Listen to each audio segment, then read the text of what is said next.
Okay, so we have already made some kind of a nice culture in our organization, and now we would like to transmit it to our members.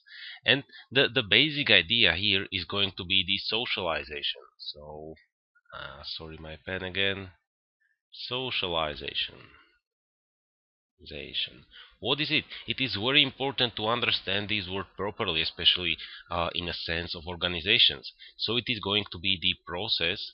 So process, and this process takes place when new members, so new members come to the organization, so new members come, or maybe some changes are adopted, and the old members actually become new because the values are new. So we are fine, I think, with new members come to the organization, and they are going to learn some values and norms. So learn, and we can say internalize. So internalize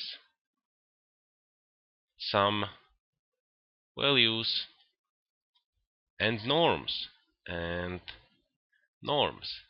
And second term that is going to be important for us is the idea about the role orientation. I will explain both terms a little bit more.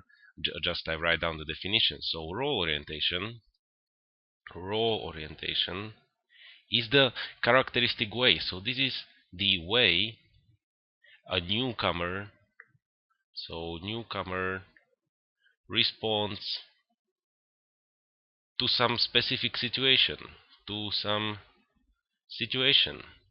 And now let's take a look with some drawing. I really like to draw things.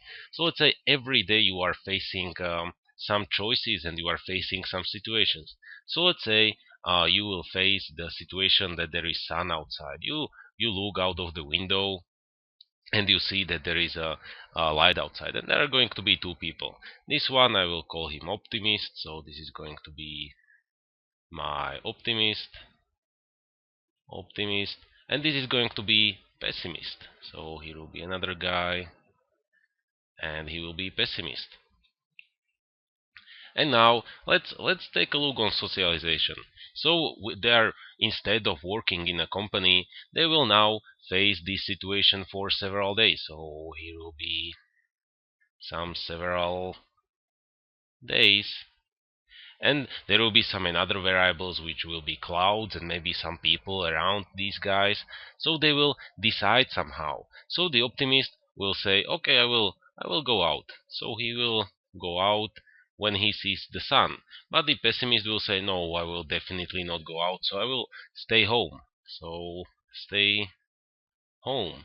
And this is the basic idea of role orientation. It is the way, you can say, go out or stay home, with when the newcomer responds, or we can say to new situations. So we look out to the window and the situation is new to us, and now we have got this certain situation. So we are, according to the state of this situation, we are making our decision.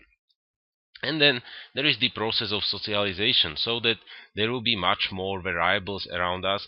And let's say this is going to be some whole new environment. So we have moved to a new country. So this is going to be whole new country, maybe on another continent. And there is going to be these weather days. Then there are maybe some other people, maybe there is some shopping center. All these are some kind of variables that we are facing as the newcomer to this country. So we are undertaking some process of socialization, so that we are new members and we come to this new environment, and that we learn, internalize some values and norms. So let's say maybe the value in this country or the norm in this country is to always go out when it is sunny day. So we can understand this as some norm, and we somehow learn them and internalize them. And now let's take a look how a company can make an exact tactics when there is a socialization. So tactics tactics, and these tactics are going to be when we talk about the socialization. So how it can influence this process when there are maybe some newcomers to the company. The very basic idea is going to be, we will have some opposites. So we will have opposites opposites. The first one is the most important one, and it is the collective versus individual. So collective versus individual.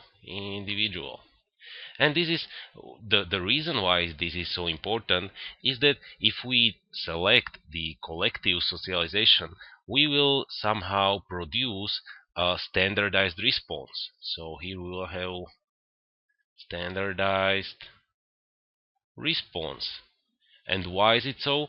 Well, just imagine that every new guy that comes, maybe there are 100 employees already, and some one new guy comes, well, he has no other choice than just to adjust and adapt to the collective. So we will always have some standardized response, which can be on one hand good, and on the other hand, it can be bad.